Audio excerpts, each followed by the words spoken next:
श्रद्धा के बीजों का अंकुरण करने वाले श्रद्धास्पद श्रद्धेय विराट गुरुदेव की भाव वंदना, उपस्थित भव्य आत्माओं की भव्यता को प्रणाम।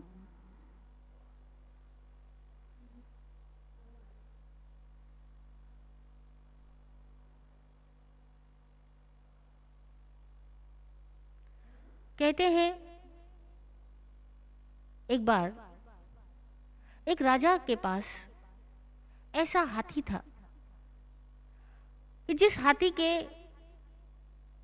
बल वीर्य के पराक्रम के कारण उस राजा ने अनेकों युद्ध जीते, बहुत शत्रु राजाओं को परास्त कर दिया। राजा को अपने हाथी से बड़ा लगाव था और उस हाथी पर गर्व भी था, अभिमान भी था। एक बार की बात, उसी राजा का पड़ोसी राजा, यूं तो वो उससे वैर रखता था, लेकिन जब अनेकों बार हार ही चुका था तो अपने वैर को भी उसने छोड़ दिया।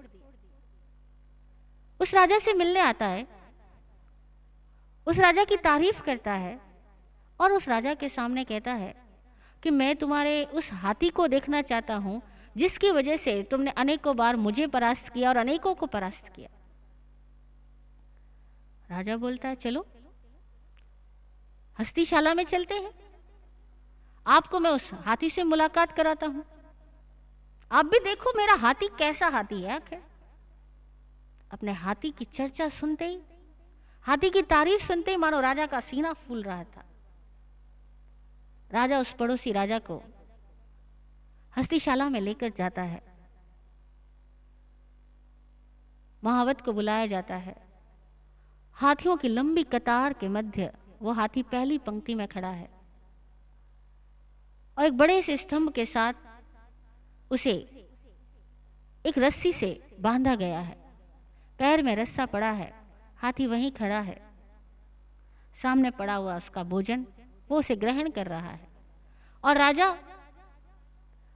अपने पड़ोसी राजा को बताता है कि देखो ये रहा वो हाथी, कितना विशाल उसका शरीर, कैसा उसकी भुजाओं का पराक्रम। राजा तारीफ कर रहा है।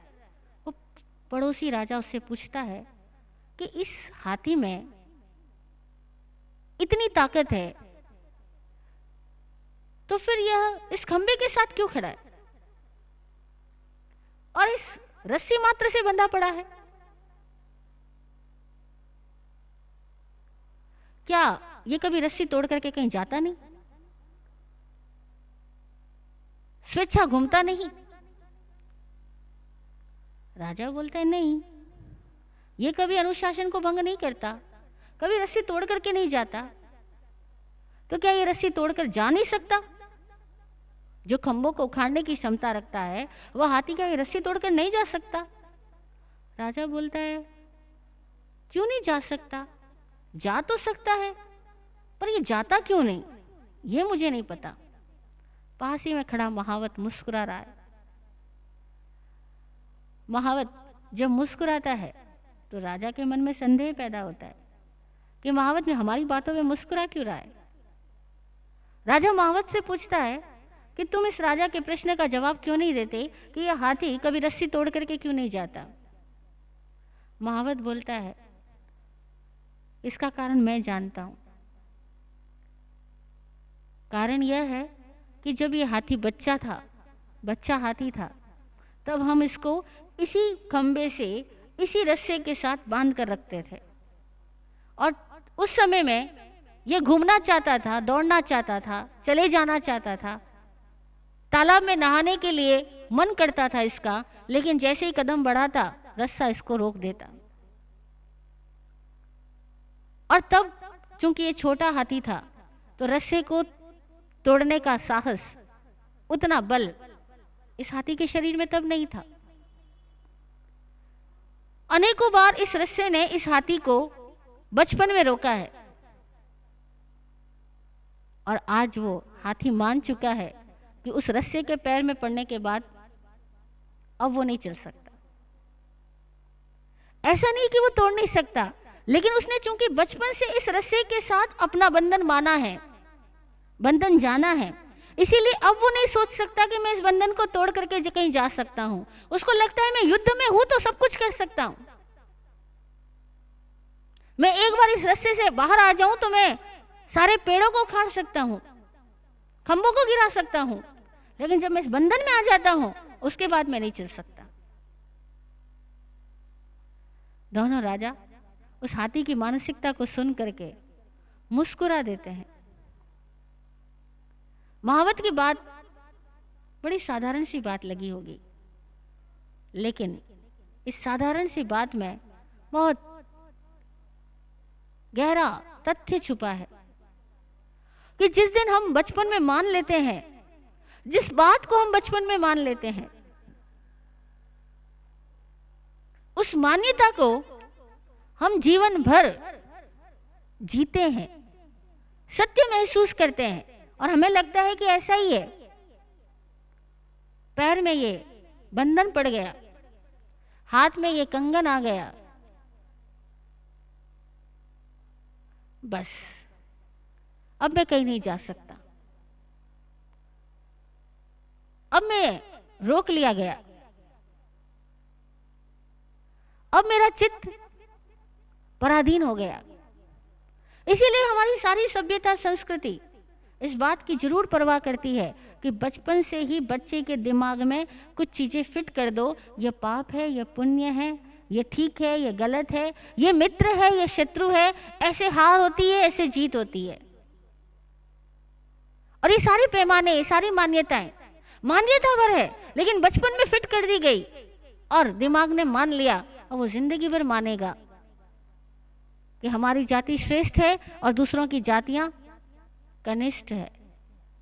हम महान हैं, दूसरे लोग महान नहीं हो सकते। हमारी संस्कृति सबसे ऊंची, हमारा धर्म ही सबसे ऊंचा, हमारी जाति सबसे ऊंची, हमारा कुल सबसे ऊंचा, हमारा खानदान सबसे ऊंचा, और बाकी सारे लोग, इनमें बहुत कमियां हैं। कोई अनार्य है, कोई काफिर है, कोई मांसाहारी है, कोई शत्रु है, कोई पापी है, कोई कसाई है, कोई दुष्ट आत्मा है। इनको भला कहां पुण्य, कहां अच्छे संस्कार, इनमें अकल कहां आ सकती है? मोक्ष तो केवल हमको ही हो सकता है, मान तो केवल हम ही हो सकते हैं। और ये मान्यता है जो बचपन से अंदर चली गई, कभी नहीं छूटने वाले। इसीलिए हम कितनी बातें कर लें धर्म की, लेकिन जो जिस पंथ का अनुयायी है उसको अपना पंथ ही सत्य नजर आता है, वो पंथवाद से परे विराट सत्य को देख ही नहीं पाता है। उसे यही लगता है मेरा पंथ ही महान, मेरे पंथ में ही सुरक्षा, और मेरा पंथ, मेरा ग्रंथ, मेरा संत, बस वही मोक्ष का कारण। बचपन से रस्सियां जो डाल दी गई, अब हमें कल्याण भी लगता है तो अपने ग्रंथ में, अपने पंथ में, अपने संत में लगता है मेरा गुरु। और ऐसी ऐसी गजब गजब की मान्यताएं और गजब गजब के फितूर आदमी के दिमाग के अंदर फिट कर दिए गए। गुरु तो एक ही होता है, पति तो एक ही होता है, पिता तो एक ही होता है, तो बस जो तुम्हारा बचपन में गुरु बता दिया गया वही तुम्हारा गुरु है, वही तुम्हारा धर्म है। अब कुछ जानने की जरूरत नहीं, कुछ खोजने की जरूरत नहीं, कहीं जाने की जरूरत नहीं, और कहीं जाते हो तो तुम पथभ्रष्ट हो गए। किसी दूसरे का परिचय भी करते हो तो पर पाखंड परिचय हो जाएगा, आत्मधर्म को छोड़ दोगे तुम। इसीलिए सबको अपनी मान्यताओं को आत्मधर्म का नाम देकर के सिखाया गया, पढ़ाया गया, रटाया गया, गुट्टी में पिला दिया गया। कई लोग सवाल करते हैं, महाराज साहब क्या कारण है एक हिंदू को मुस्लिम से बैर होता है, एक मुस्लिम को हिंदू से? क्या कारण है कि एक जैनी व्यक्ति को ये लगता है बाकी सारे लोग तो नॉन जैन है, ये समझदार नहीं हो सकते, हम ही होते हैं समझदार? तो कारण क्या है? जैनी में भी कोई दिगंबर है, कोई श्वेतांबर है, कोई तेरापंथ है, कोई मूर्ति पूजक है, और सबको लगता है कि जो मेरा पंथ है सर्वश्रेष्ठ वही पंथ है। जो मेरी संप्रदाय है, जो मेरा गच्छ है, जो हमारी मान्यताएं हैं, जो हमारी परिपाटी है, ये परिपाटी बेस्ट है। क्यों? क्योंकि बचपन से पैरों में जो डोरी डाल दी गई, जो सांकल डाल दी गई, वो सांकल हमारा सत्य बन गई। ये ब्रह्म हमारा सत्य बन गया। इस ब्रह्म को हमने सत्य मान करके पाला, पोषा, बड़ा किया है। अब अपने ब्रह्म को कैसे छोड़ दे? हाथी तो एक जानवर है, वो गलती करे तो समझ में आता है।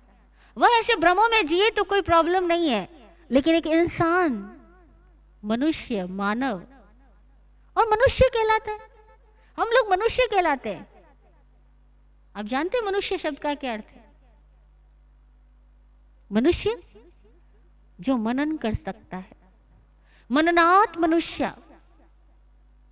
ऋषि मनु हुए, उन्होंने मनुष्य शब्द की व्याख्या करते हुए कहा कि मननात् मनुष्य, जो मनन करे वह मनुष्य, जो विवेकशील है वह मनुष्य, जो किसी बात पर चिंतन कर सकता है, निरपेक्ष दृष्टि को जगा सकता है, वह मनुष्य। लेकिन ऐसा मनुष्य बनता ही कहाँ? हम बचपन से पशु रूप में पैदा होते हैं और शायद जिंदगी भर पशु रूप में ही रहते हैं। हाँ, हमारे पास कुछ और हो जाते हैं। पशु बंधे हैं रस्सी से, पशु बंधे हैं सांकलों से, पशु बंधे हैं बाड़ों में, और हम सारे लोग, हम बंधे हैं विचारों से, वादों से, मान्यताओं से, रिवाजों से, संस्कारों से, लगावों से, परिपाटियों से। सामाजिक परिपाटियां भी ऐसी है, वो भी रिवाज ऐसे ही है। किसी को लगता है कि शादी इस तरीके से होती है तो वैसे ही होती है, ये रिवाज करने होते हैं तो करने ही होते हैं, इतना लेन देन करना होता है तो करना ही होता है। और लेन देन के बिना भला कोई शादी हो सकती है क्या? ये रिवाज फॉलो ना करो तो शादी कहाँ हुई? अब जहाँ शादियों के रिवाज है, ऐसे ऐसे रिवाज है कि लोगों को लाखों रुपए कर्ज लेना पड़ता है, लेकिन वो कर्जा लेना ही पड़ेगा क्योंकि वो टाना करना ही होगा, वो रिवाज पूरा करना ही होगा। ये क्या है? ये पशुता ही तो है, मान्यता ही तो है, एक पास ही तो है, एक बंधन ही तो है। इस बंधन को आदमी ने बांध लिया, मान लिया, और इसी में उसने सत्य जाना। वो कहता है यही सत्य है, ऐसा ही होता है। तभी तो महावीर भगवान बोले कि कैसी नींद है इंसान की, इस नींद से कैसे जगाया जाए। और ये सारी मान्यताएं हमारे दिमाग में बचपन से इंजेक्ट कर दी गई।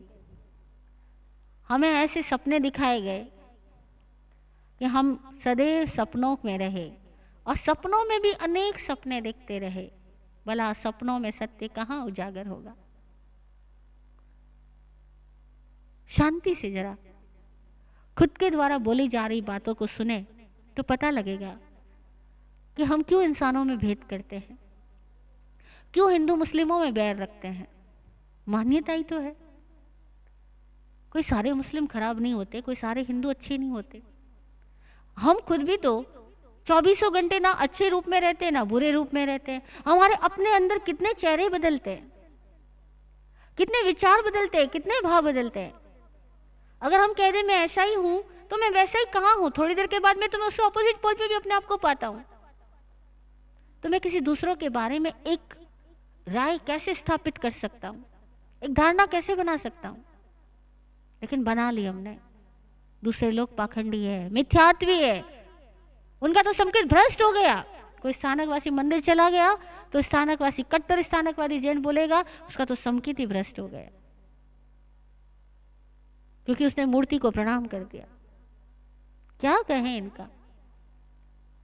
ये मान्यताएं आदमी को बांट रही है, और धर्म के नाम पे पैदा की गई मान्यताएं कितना कलह पैदा कर रही है। मनुष्यता को ही खत्म कर रही है, प्रेम को ही खत्म कर रही है। स्थानकवासी आमनाय का कोई श्रावक और उसके सामने कोई दिगंबर साधु निकले तो बहुत बार तो वो हाथ ही नहीं जोड़ेगा, कहेगा हाँ है तो जैन साधु, लेकिन अपने थोड़ी है। ऐसे कोई दिगंबर श्रावक के सामने से कोई जैन साध्वी निकल जाए, स्थानकवासी साध्वी निकल जाए, तो बोलेंगे ये कोई साधु थोड़ी होते हैं, कपड़े पहनते हैं। साधु तो वो होते हैं जो कपड़े नहीं पहनते। उसको प्रणाम भी नहीं करेगा, प्रणाम भी करेगा तो क्या सोच के करेगा, अच्छा भैया जय जिनेन्द्र, चलो तुम भी जैन ही हो, इतना ही काफी है। लेकिन हम तुम्हें साधु तो नहीं मान सकते, क्योंकि हमारे साधु तो वही होते हैं जो कपड़े नहीं पहनते, और कपड़े पहनने वाले का तो कल्याण हो ही नहीं सकता, मोक्ष हो ही नहीं सकता। अभी बचपन से ऐसा संस्कार दिमाग में स्थापित कर दिया गया है कि ये संस्कार हमें सत्य लगता है, और ये संस्कार सत्य नहीं है। सत्य अनाकार है, निराकार है, वो किसी तरह के संस्कार में नहीं है। संस्कार मात्र ही, मान्यता मात्र ही हम पर आवरण है, हमारी मानसिकता पर आवरण है, हमारी आत्मा पर आवरण है। इस आवरण को हमें समझना होगा। हाथी समझा या न समझा, हम समझे कि बचपन की बातें उन्हें हम ढो रहे हैं, और उनके वजह से हम इंसानों को कभी भी बिना किसी नाम के, बिना किसी रूप के, बिना किसी अपेक्षा के देख ही नहीं पा रहे। ये पीड़ा थी श्रमण भगवान महावीर की। श्रमण भगवान महावीर ने अपने युग के लोगों को समझाया कि ब्राह्मण, क्षत्रिय, वैश्य, शूद्र, ये चारों भेद मत बांटो। कोई जन्म से ब्राह्मण नहीं होता, कोई जन्म से शूद्र नहीं होता, कोई जन्म से वैश्य नहीं होता, कोई जन्म से क्षत्रिय नहीं होता। वो अपने अपने गुण प्रकृति के अनुसार, अपने अपने कर्म के अनुसार अलग अलग रूपों में, अलग अलग फ्रीक्वेंसीज में गमन करते हैं। लेकिन जब तुम किसी को नीचा मानते हो, दुत्कारते हो ये कहकर कि ये शूद्र है, तुम भूल जाते हो कि वो एक इंसान है। वो शूद्र नहीं, वो एक इंसान है। हम इंसान को एज ए इंसान नहीं देख पाते। हम हर इंसान को किसी न किसी हिंदू, मुस्लिम, सिख, ईसाई, तेरापंथी जैनी, स्थानकवासी जैनी, मंदिर मार्गी जैनी, और फिर उसमें भी न जाने कितने तरह के भेद उसमें देखते हैं। इसलिए श्रमण भगवान महावीर को अपने समय में बार बार ये उद्घोषणा करनी पड़ी, एगे आया, एगा मनुष्य जाय। एक आत्मा है, एक मनुष्य जाति है। मान्यताओं के परे देखो, पता लगेगा। आपके घर में जो काम करने वाले सर्वेंट है, आप इनको भी इंसान की तरह व्यवहार करो, इंसान की तरह देखो। मत सोचो ये तो सर्वेंट है, इनको क्या फर्क पड़ता है अगर इतना सारा काम एक दिन में करते हैं तो, क्योंकि सर्वेंट है। जो काम हम कर ही नहीं सकते, उतना बोझा हम किसी दूसरे पर डालते हैं। जो खाना हम खा नहीं सकते, हमारे लिए बिल्कुल वेस्ट हो गया, हम वो खाना ऐसे लोगों को खाने के लिए दे देते हैं। जो भाषा हम सुनना पसंद नहीं करते, ऐसे अब्यूजिंग वर्ड्स को हम औरों के लिए प्रयोग में ले आते हैं। क्यों और कैसे हमें फर्क नहीं पड़ता। हमें लगता है वो तो इसी के लायक है। क्यों? क्योंकि वो तो उस क्लास के लोग हैं। किसने बांटी ये क्लास? और ईमानदारी की बात है कि अगर वे लोग वो कार्य ना करते तो हमारा जीना मुश्किल था। वो हमारे लिए उपकारी है, वो हमारे लिए सहयोगी है, लेकिन हम सहयोगियों को सहयोगियों के तौर पे नहीं देखते। हम सोचते हैं हम इनको पैसा देते हैं ना, तो हम इनको मशीनों की तरह काम में ले सकते हैं। ये भेद बुद्धि, ये भेद भाव, ये बड़े छोटे का कॉम्प्लेक्स जब तक है तब तक समता धर्म, सामायिक धर्म की प्राप्ति नहीं हो सकती। सामायिक को समझना है, सामायिक को जीना है, तो अपने भीतर की इन सारी गलत धारणाओं और मान्यताओं के चश्मे को हटाकर देखना होगा। और हटा सकते हैं, बहुत कठिन नहीं है। केवल अपनी दृष्टि को इन जालों से मुक्त करने की जरूरत है। अपने ही बोले गए शब्दों पर, अपने द्वारा किए जा रहे व्यवहार पर एक आंख लगाने की जरूरत है कि क्या ये शब्द प्रेम को प्रकट करते हैं, आदमी को बांटते तो नहीं? क्या हमारे हृदय की संवेदनाएं सबके प्रति एकात्म हो पाती है? और नहीं हो पाती है तो जरा चेतें, खुद बचपन की मान्यताओं और संस्कारों से खुद पर वजन ना रखें, बोझा ना डालें, बल्कि उन मान्यताओं को हटा कर भी देखें हम में वो ताकत है, इंसान में वो प्रेम है जो सारे इंसानों को परस्पर जोड़ दे। उस विराट प्रेम को प्रकट होने दें। इसी सद्भावना के साथ जय हो, जय हो, जय हो। सबका कल्याण हो। ओम शांति, ओम शांति।